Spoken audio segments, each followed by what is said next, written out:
on, chat? How everybody living, man? How y'all living? Saying we back again. I got y'all with a story time. This story time was really requested. So first off, you know what the first thing I gotta do.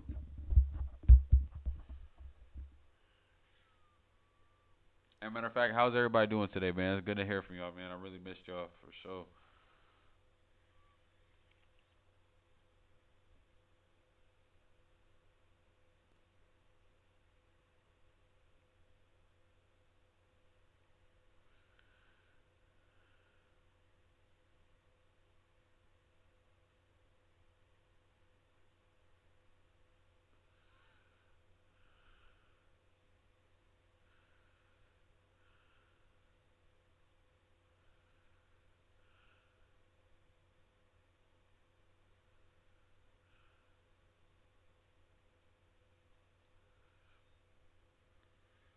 Okay.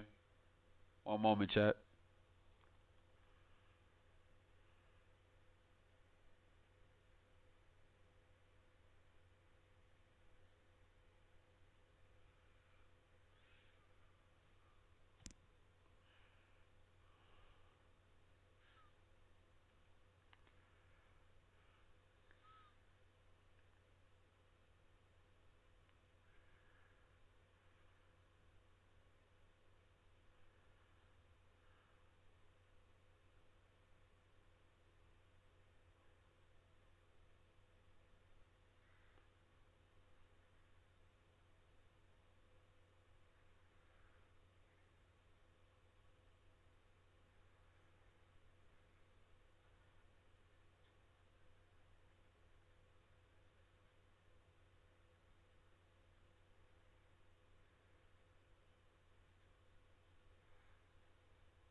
All right. Let's get it. Let's get it. Sorry about that, y'all.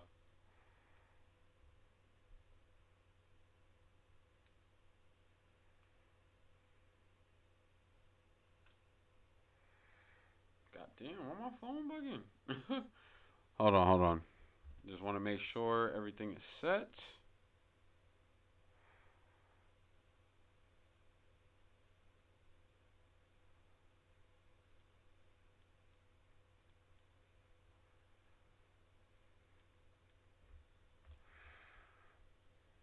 Yo. Hold on. Let me move this real quick. Hold on. Hey, what's good, buddy?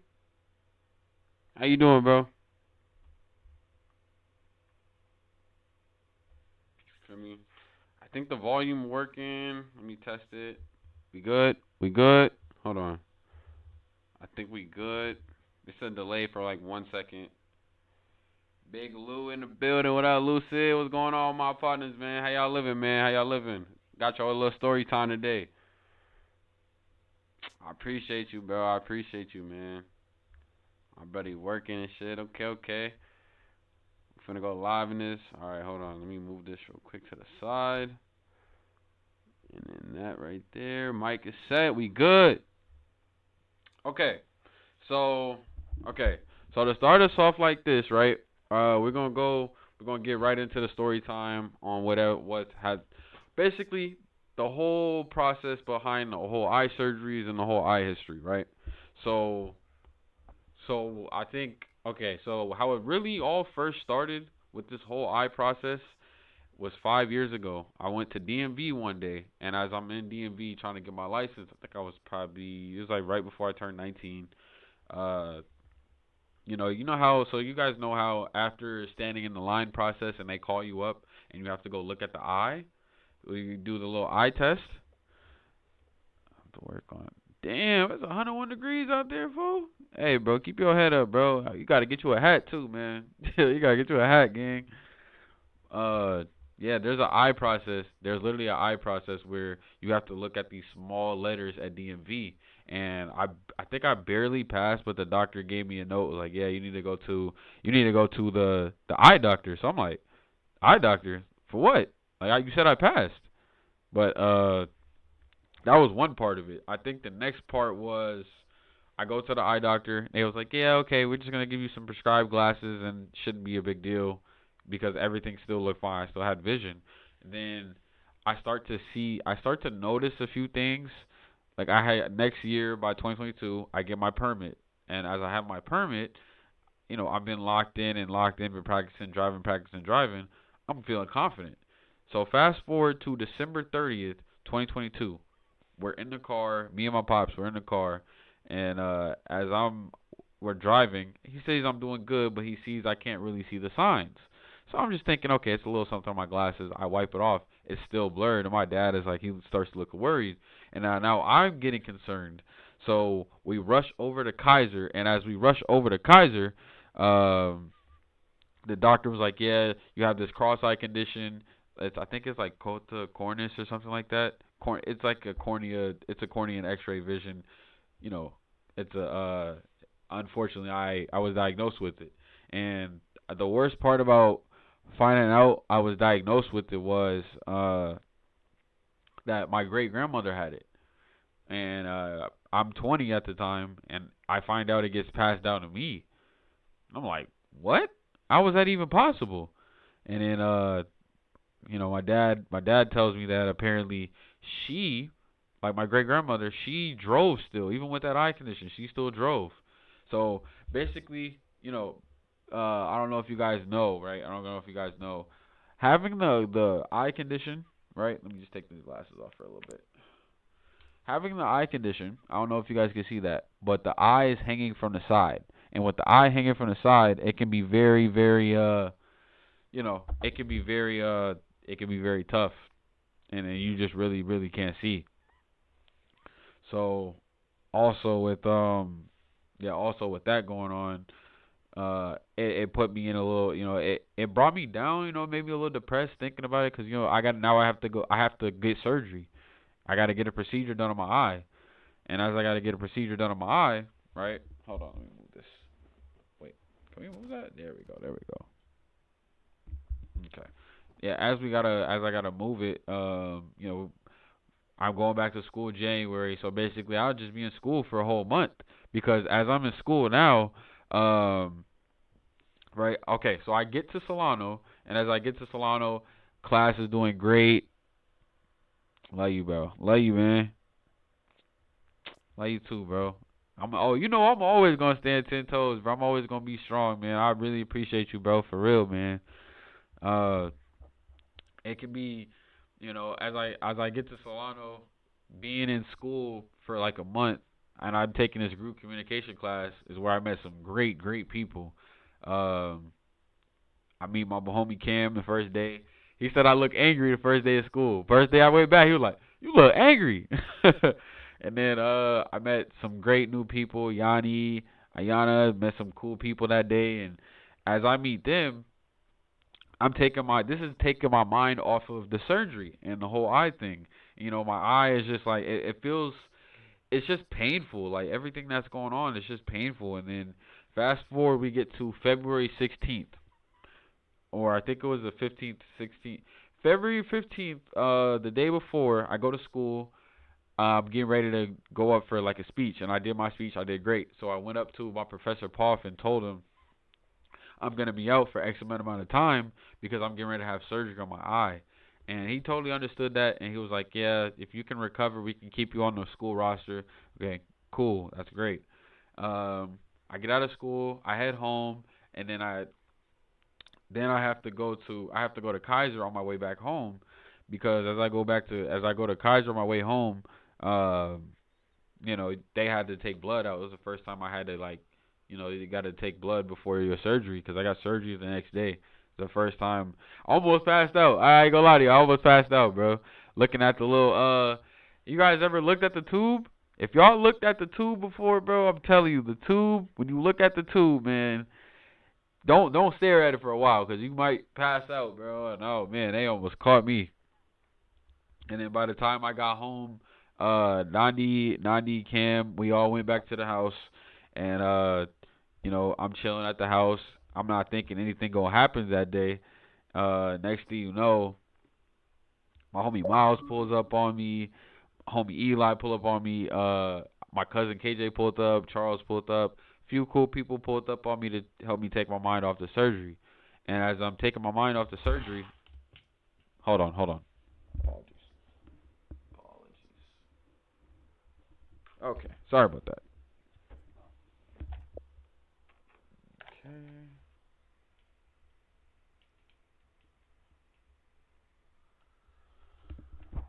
Yeah. Apologies, sorry about that. Now, with that going on, we take our mind off. We start playing music, start laughing, chopping it up, just to take my mind off the surgery. Then I gotta go to sleep and wake up early the next day. Now, as I go to sleep, I'm just like I'm really hoping for the best. Now, this is 3 years ago. This is 2023 when I had to go get surgery. Wake up in the morning. We drive all the way to uh, it wasn't San Ramon. I think I'm trying to remember where it was. It was close. It was close by. But we went over there to their Kaiser, and as we're waiting on the appointment, we check in. And as we're waiting on the appointment, we all decided to go get some food. Me, my dad, and my mom. Just helping me, just telling me to stay strong. Everything's gonna be fine. Because with this surgery, the surgery for the left eye first is it's a it's a cross-linking surgery. The cross-linking surgery is the whole process of the cross-linking is to stop it from getting worse because of it'll pause it where your eye is to make sure it doesn't get worse. How you doing, Maya? How you doing? I appreciate you tuning in. Everybody, say hello to my friend Maya. She just tuned in. I appreciate you.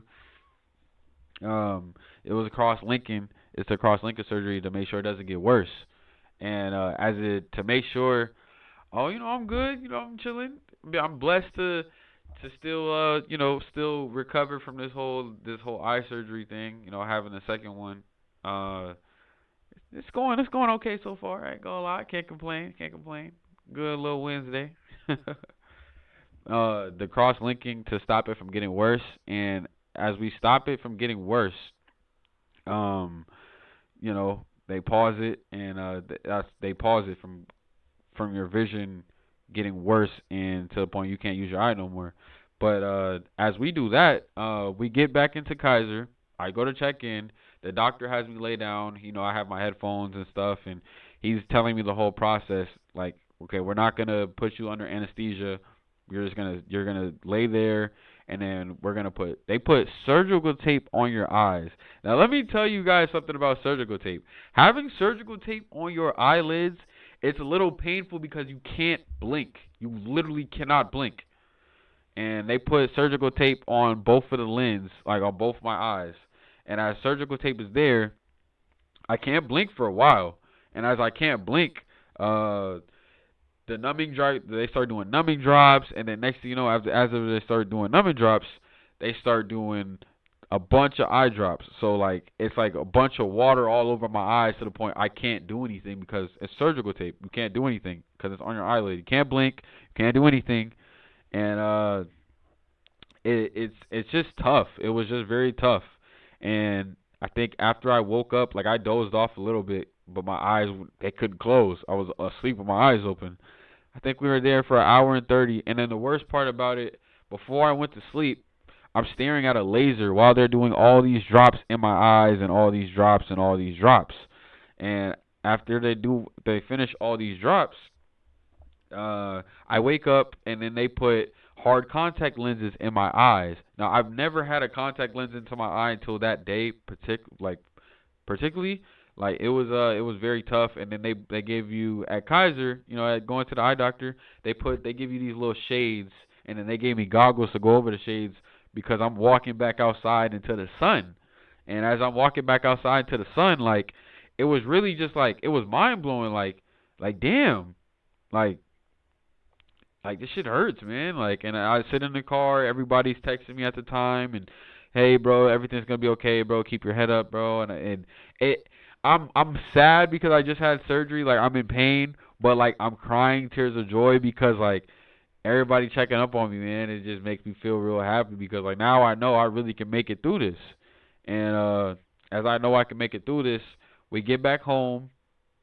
First thing happened. What my parents did was put a big like dark blanket on the window to block all shade from hitting my eyes. And I think I fell asleep for like hours and hours and hours. I didn't wake back up. We got home probably 11 o'clock afternoon. Yeah, before 12, and then they didn't get home until later and later. Bro, I didn't wake up probably till like 7 o'clock. Like I was asleep majority of the day. It was just so painful, and I couldn't open my eyes for a few days. And then as I get the strength to open my eyes, right? As I get the strength to open my eyes, the hardest part about it was the hardest part about not opening your eyes for a few days. As I open it, I start to get a little strength in the eye, and as I get a little bit of strength in the eye, it's to the point where it hurts so much. I'm getting phone calls, and I'm like, do I answer the phone call? Probably not. And and me being stubborn in the head, I answer the phone call. I look. I kid you guys not. I kid you guys could clip this on stream right now. I'm looking at my phone just to answer the phone. It feels like somebody's like just poking me in my eye, and I'm like, damn, what is that? And it's a sting, like it was stinging, and I had to keep taking the pain medicine they gave me and pain meds to try to push the pain down. And then as I get a little bit more strength, the stinging kind of drops and kind of drops. And as the stinginess drops, we have another appointment in a few days. I go over there to the appointment, and as I go to the appointment, what happens? I go to the appointment. They take the hard contact lens off. It's like, yeah, you should have some more strength in your eye in a few more days. Everything's gonna be fine. Don't worry. Do not panic. And I'm like, what do you mean, don't panic? Like, I'm panicking because like I just had a painful surgery. This surgery hurts. I'm looking in the mirror. My eye looks as bloody as like a laser. Like it looks super super dark, and it hurts. And they're like, yeah, like I know that, but like just give it time. And I was like, okay, what's the estimated time before I can go back outside? Like, I still got to go finish school. It's like, yeah, you can't leave the house. You got to stay at home for like 2 to 3 more months. I was like, wait, what? And bro, that right there, bro, like they telling you can't leave the house for a few months. Seriously, you can't leave the house for a few months. And it just told me right there, like, to sit down and just humble myself, bro. Like, you guys don't understand, like, it gets a certain point in life, as you do something, it gets a certain point in life where, as you do something, God will humble you and say, sit your ass down and don't move until, what I'm saying, until you start feeling better. Um, it really just humbled me, and I sat back and sat back.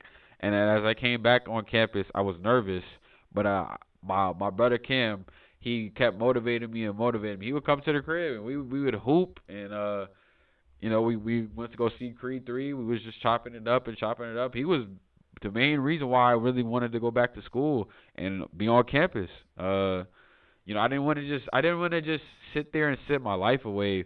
With the whole surgery, yes, it was depressing, but like, you never, when you go through something, bro, you don't want to just sit around, bro. You always want to keep doing something. Just because you start something don't mean just because something happens in the middle of you starting a process, it doesn't mean to sit around and quit. It means to keep going, bro. Like, yes, I was functioning off of one eye. That is one of the things I never thought I'd say. I was functioning off of one eye. And as I'm functioning off one eye, I'm just like, I'm gonna keep going. No matter what the challenges is, I'm gonna keep going with this whole process.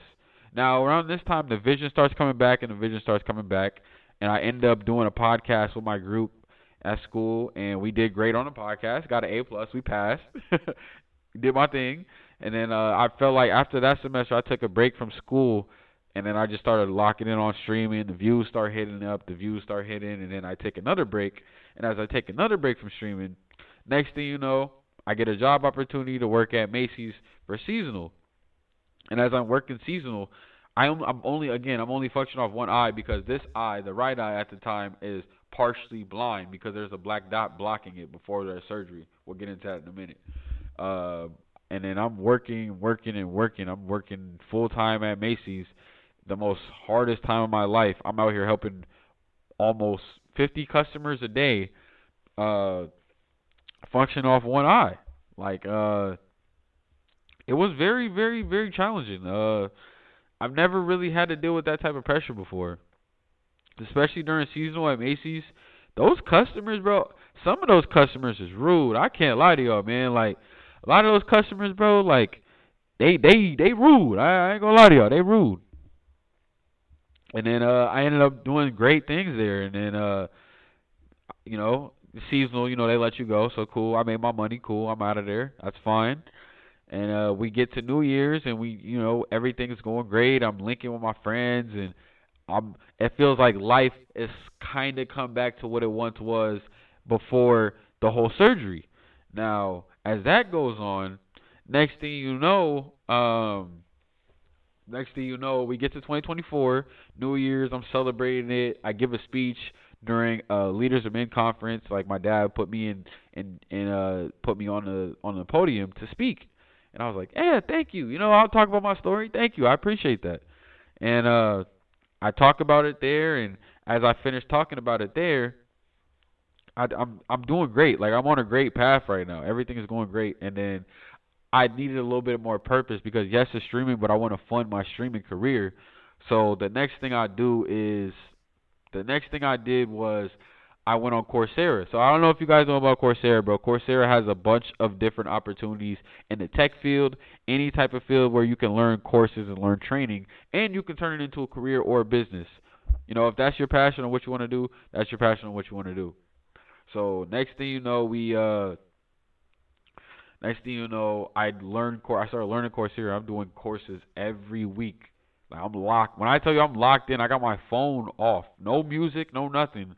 Listening to the instructor, multiple notebooks. I'm sitting at the desk every day. I'm learning, I'm learning, I'm learning, I'm learning. I don't care about nothing else. All I care about is learning this training because I'm like, dang, I could turn this into a trade. Because I'm like, yeah, bro. Like, yes, I want to go back to college, but I'm like, yeah, I just want to do this. I'm doing cybersecurity every day, every day, every day. And I was so passionate about cybersecurity. I went through over 10 notebooks. Like I was locked in, learning, learning, and learning, and learning, and learning. I wasn't playing no games. And as that goes on, I start to get back into streaming a little bit, and next thing you know, we hit to March, right? We hit to March. I'm hanging out with the homies, and then I get a call from my uncle. It's like, hey, you guys should come down to Houston. And then I call my homie, my day one homie Mac. I hope you watching this. you know the vibes what we did out there. You know what I'm saying? I call him. I was like, hey, bro, like, it's an Airbnb we can stay at if we go to Houston. Like me, my pops, and yeah, you could meet us down there. He like, all right, bet. I get free flights. You know what I'm saying? I'm like, all right, bet. Sound cool, sound cool.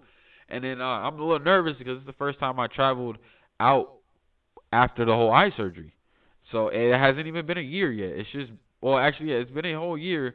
It's been some months, and I'm like, yeah, I feel like I'm ready. And then as I'm ready, we get on the plane. Everything's going cool.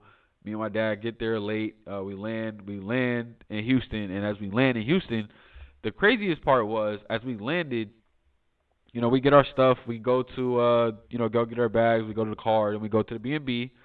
And then I think it was the first night. So we land, and then I get a call from my homie Mac. I think he landed too. And then, and where we were staying at, chat, I think we was in 3rd Ward or 5th Ward, bro, part of Houston. So if you know, you know. If you don't know, get in tune. Uh, I call him. I'm like, hey, bro, did you land? He's like, yeah, I got my stuff. And I'm like, all right, I was like, yeah, I'm gonna send you a lift and shit. Like, yeah, come through. And then I see his car pull up. Now around the time he lands and gets over here to the B&B, bro, it's like probably 12 o'clock, like 1 o'clock in the morning. And when you ain't been used to a different time zone and you only used to one time zone, it's 2 hours ahead out there in Texas. It get a little wild in Texas. So like I'm like, all right, bro, hey, I got you. I'm gonna be outside to help you get in the house. And then I help him get in the house, and then that was that. We got to Houston, and then the next day, me and him, we going through Houston. We going through Houston, and my uncle, he left us a Hummer in the driveway. So we go all around Houston. We hit Target up. We went to the mall. They got a bunch of stuff at the mall. Houston, we will be going back to that mall soon because y'all got some great things over there, bro. Like, and I think the highlight of that day was cause like me and him basically are celebrating. I had just turned 21 months ago. He had just turned 21 2 months ago. So I'm like, yeah, bro, we celebrating, bro. We two, you know what I'm saying? We two adults coming, we two people coming from like Oakland, we coming from Cali, bro. We ain't really been around this type of stuff before. So I'm like, yeah, it's lit. And then everything's going good, and the next day, I think the next thing that happened was me and him and my pops and my uncle and my other uncle, we go to the club. And as we go to the club, it's my first time in a club. Like I just had eye surgery. I ain't even think I'm finna go to the club, bro. And the funniest part, right? Me and him pull up all black, fresh. I got my jewelry on. He got his jewelry on. Cool. We show him an ID to get into the club. The bouncer is on some hating that shit. I hope, that bouncer was really on some hating shit, bro. I'm telling y'all, bro. He was dick eating, bro. It was sad. And then as that's going on, next thing you know, my pops come to get us. Cool. We got our section. Cool. We all chilling. And there's older women coming to us at the section, and you just see us. We just chilling, bro. We two people coming from all the way from Cali. We ain't used to all this. We ain't used to this. And we get a Mac, gets a hookah, we get some drinks. Cool. We got our section. Cool. The thing that really irritated me the most, even when I got my whole eye messed up right now, I can still peep all the weird stuff I'm seeing. He look at me, I look at him like, you see them? Bro, it's grown men hating and staring, circling, running around in circles, just hating and hating and hating, bro. It was just weirdo behavior. And more of the story, everything was going cool, We had a lot of cool people, and we enjoyed Houston. Now, after we enjoyed Houston, I keep going on about the year. The family, we have an event. It was a women's empowerment event. I'm looking fresh. I'm doing my thing, being a cameraman, doing my job. And as I'm doing my job, we go home after the event, and I go celebrate. Cool. The mail comes, and I'm forgetting that I got two new pairs of glasses. So what I do is I wanted to make sure the prescription was right because all the pairs I was getting previously with the glasses, I couldn't see anything out of. So as I couldn't see anything out the glasses, I put the glasses on, I take one of the pairs, run outside. First thing I do to see if I can see the street sign because the street sign is a little far, and the stop sign looks so clear, bro. I shedded a tear. I was like, "We made it! I was like, damn, bro. Like, I don't understand, bro. This means a lot to me, bro. I was able to see the sign. Y'all don't understand how much this means, bro. Like, my vision was just really bad. And I told my parents, it's like, yeah, you feel like you'd be driving again soon? I was like, probably not. Give it some time. And fast forward to 2025, I start to notice that the right eye vision is so close to getting depleted. Like I'm a few inches off from being blind in my eye. So as I'm a few inches off of being blind in the eye, I'm like, okay, something's going on here. I got to figure this out because I don't know what's going on. And then we fast forward to 2026. February, I have an appointment. Like I dropped all my classes in Solano because I knew I was gonna get surgery. And fast forward to February, we drive down to Kaiser again. And as we drive down to Kaiser, the craziest thing about going to Kaiser was they were like, yeah, you're going to need, this is a complete surgery. Now, this next and last final surgery I had for the right eye was a corneal transplant. Corneal transplant meaning your cornea is damaged so much to the point where there has to be a donor that's transferring the cornea from their eye to your eye. So basically, a donor basically meaning a person who is the donor had just recently passed away and is recently deceased. So they're transferring that cornea to your eye, and as they're transferring it to your eye, it just has me thinking like, it just got me thinking like, all right, this is really gonna be tough. And as it's gonna be tough, my parents supported me with all the decisions. I'm like, yeah, I want to get the surgery. So there's one day my parents are at work. Okay, cool. I make a call to Kaiser. I was like, hey, do you guys have any room for surgeries coming up? And I was like, yeah, we do. We have one for April 8th. And I was like, okay, good. And then they explained me the whole process. You have to wake up early, eat early. You can't eat anytime close to the surgery. If you're gonna eat, drink, take medicine, you have to do that way before then. So fast forward, we get later into March and later into March. I'm starting to build some great things going on, and the surgery before the surgery happens, I'm taking the homies to my boy Carl, Sky, Eli, Makai, all the homies. We going to all the games. Say, AJ, Mac, everybody going to all the games with me. Casey, everybody going to the games with me, bro. And it was just amazing to have all the homies. We going to NBA games. Like this is, I don't want to so much say I'm glazing, but like, dude, it's like peak life.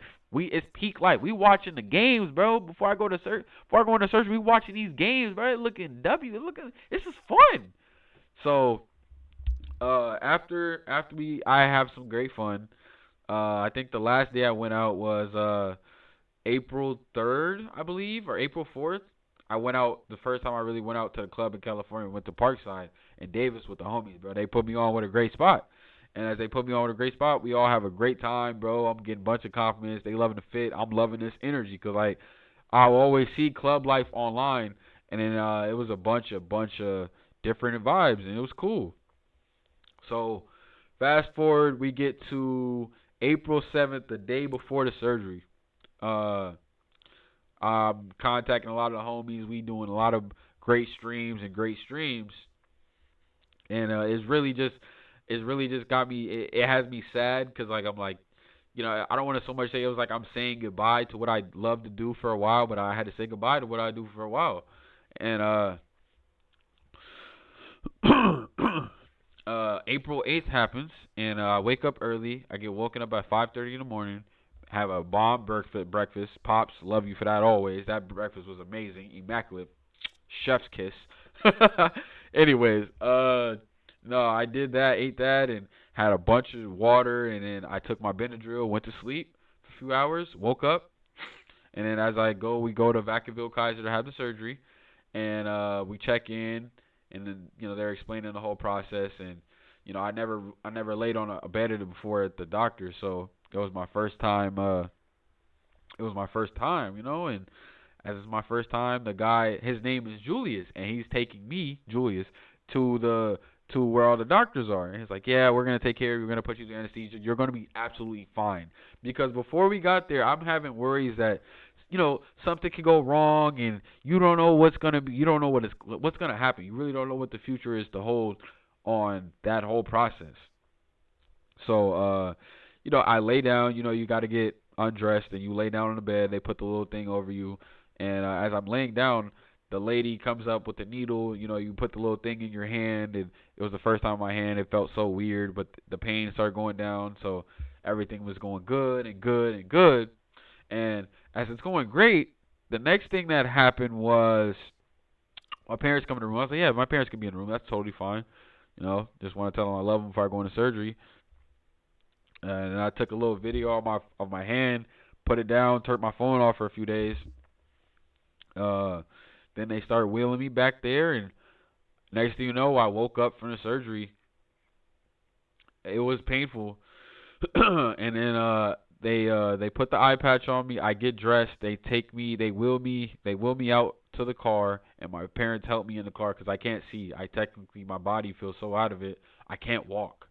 So, as I feel like I can't walk, they take me home, and I'm crying, bro. Like, it was just really, really emotional. And then as I get back home, uh, I lay down, I'm sleep, and I'm sleep, and I'm sleep. I wake up the next day. I tried getting up a little bit. I had now the whole process. Now all those I get more. It's more pain pills that came in, more Motrin, and more medicine you got to take. And as I got to take more medicine, I think the craziest part was about it was you know being under that medication. You really just never want to get hooked on that type of medication. It was very very tough because I never had to deal with this type of thing before.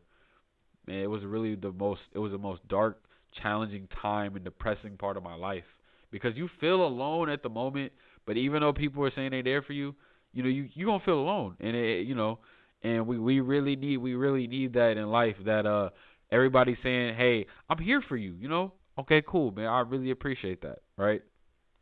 I think 2 or 3 days later, I open my eye up, it's super super red. I can't fully open it up, but it's red.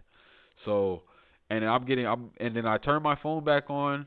I'm before I get to read all the messages, I'm talking to my twin Sky 230. And then like the funniest part was like the thing that really made me cheer up about the whole eye thing, bro, because like it's a year's process before my eye gets back to full strength. And the thing that cheered me up the most about it was, bro, Sky FaceTimes me, and he's like, bro, I got you with push-ups, and bro, it was the most craziest thing, bro. Like my boy Sky cheered me up, Carl cheered me up, everybody on my Instagram cheering me up. You guys literally like made the healing process so much better and easier. Talking about, bro, it's nothing. You're gonna get back on your feet soon, and I just appreciate all you guys for always being there during that whole eye journey, bro. It was a really, really dark time, bro. Like one of the most challenging points of my life, and I hope it ends by the time this thing heals up. And when it heals up, I don't want nobody telling me to slow down because I sat back and I sat back and I watched and I sat back. Now it's my time to shine, and we ain't done yet because we making history all 2026 and 2027. We ain't done at all. We ain't done nothing yet. We ain't done nothing yet. And I after a while, I kept going back and forth to the doctor. The doctor keeps prescribing more eye drops and eye drops, 5 different eye drops a day at different times, and it was just really, really tough, and it really just cheered me up. It really kept cheering me up and cheering me up, and I was just my main thing is once my vision, I started opening my eye, I look in the mirror. So I don't know if you guys know when you guys do have surgery on your eye, those nerves kick in badly, really, really badly. And when the nerves kick in a lot like that, the crazy part is I before I posted that video, I was going to sleep every night with an eye patch and tape on my eye. So it was tough. Like I couldn't go to sleep without it. No glasses, no phone. Everything is put up. No lights, no none of that. It was horrible, bro. Like, and I really commend my sister and my mom taking care of me, and my dad taking care of me, the family taking care of me, man. Like, I had to sit back, and I was always used to helping out around the house, that like taking care of my dogs and just doing the responsibilities I'm required to do. The fact they took care of me, even if they didn't have to, they didn't have to, but they wanted to. So I just really appreciate it. I will forever be grateful for my McDonald family taking care of me like that. It really just it was really really tough. You know, sorry. But yeah, it was just really really tough. Having to deal with that whole eye process. I just want to thank you guys so much for tuning into the whole eye journey thing. Me having my surgery and me healing and all the prayers I got from you guys, all the messages, all the DMs I got. I'll never take it for granted. I truly, truly appreciate all the love I have received from during the whole healing process, the whole surgery process, the process where y'all see me laying there looking like I'm unconscious and the guy is waking me back before he wakes me back up. I really appreciate all that. I just want to thank you guys so much for being there and just giving me the love and prayers you guys have always sent throughout this whole eye process these past 5 years. It's been the most toughest point of my life. We're not done yet, and when we close the chapter to this eye hold process, we celebrated. 100%. We celebrating. 100%. And then you know, I ain't gonna let y'all down. We're gonna keep grinding this Twitch thing. Stay Fly Nation. Y'all know what time it is. Shout out my boy Draco. Shout out my boy Money, aka my boy Malik, bro. Like keep your head up, gang. Hey, we've been 10 years locked up in this shit, man. Trey, same with you, bro. Been 10 years locked in. I want everybody to start tuning into more streams because I got some great news and great collabs on the way. Want y'all to stay tuned to my boy LS Trezzy doing his thing with the music, bro. Like he really liked that with the bars. All right, man. I'm gonna put y'all on with his music. I got you guys with a stream tonight with my boy Cheese, my boy Zane, aka Zane. You feel me? We're gonna give you guys a Need for Speed stream tonight. I love you guys so much. Thank you guys for tuning in to Stay Fly Nation. Thank you guys for just hearing my side of the story, and I really feel relieved that I got to open up about my part, my side of the story of the whole I journey, the toughest part of my life that I never thought I would walk away from. And I never thought I would keep going. Like I was really to the bottom, bro. Like I really felt like at the bottom that I never would recover from this shit, bro. I'd be crying. I'm like, damn, I really wish I ain't get it. I really wish I ain't get it. And it just had me question every day, like why me? Why me? You know, why me? What did I do to deserve this? I didn't do anything to deserve this, bro. Like I was living my good life, bro. Like everything was going good, but it just made me always remember, like, never question God. Like, these type of things happen for a reason. So, once again, I just appreciate everybody tuning in. I love you guys so much. Stay Fly Nation. Ah, look at that. Ah, hold on. Ah. No, I'm just kidding. Love you guys so much. Hey, stay tuned to the next one. Stay fly, stay smooth, and stay smooth.